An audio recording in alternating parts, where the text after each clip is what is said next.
दोस्तों सन 1977 में एक कैनेडियन प्रोफेसर गैरी मिलर ने कुरान मजीद में कोई खामी तलाश करने का इरादा किया।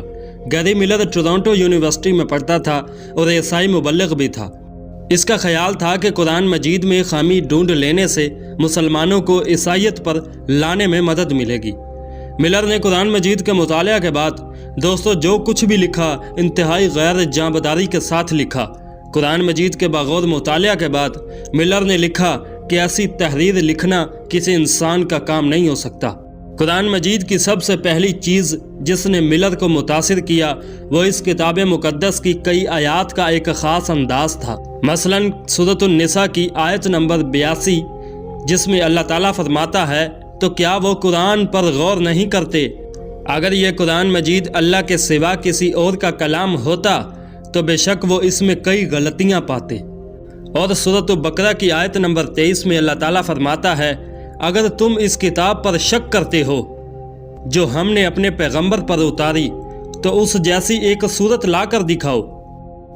दोस्तों कुरान मजीद पर तहकीक के बाद प्रोफेसर मिलर ने दी अमेजिंग कुरान के नाम से एक लेक्चर दिया जिसमें उसने कहा कि दुनिया में ऐसा कोई मुसन्नफ नहीं जो एक किताब लिखे और फिर लोगों को चैलेंज कर दे कि आओ मेरी किताब में गलती निकाल कर दिखाओ। इस तरह कुरान मजीद में बार बार कहा गया है। मिलर मजीद कहता है कि ये बहुत ही हैरान कुन है कि कुरान मजीद में जो आयात मुसलमानों की किसी शिकस्त या सदमे के मौके पर नाजिल हुई इनमें फ़तह की खुशखबरी सुनाई गई, जबकि जो आयात किसी फ़तह के मौके पर नाजिल हुई हैं उनमें गरूर व तकब्बर से बचने की ताकीद की गई है और मुसलमानों से मज़ीद जद्दोजहद और कुर्बानियाँ तलब की गई हैं।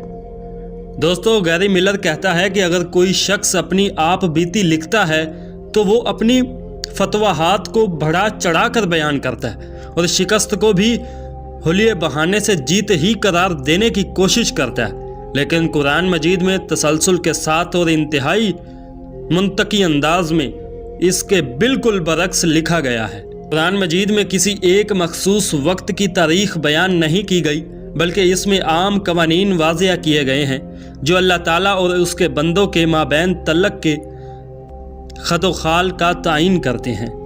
दोस्तों वाज़िया रहे कि गैरी मिलर ने 1977 में कुरान मजीद पर तहकीक का आगाज़ किया था और महज एक साल बाद 1978 में इन्होंने इस्लाम कबूल कर लिया और अपना नाम अब्दुल अहद रख लिया।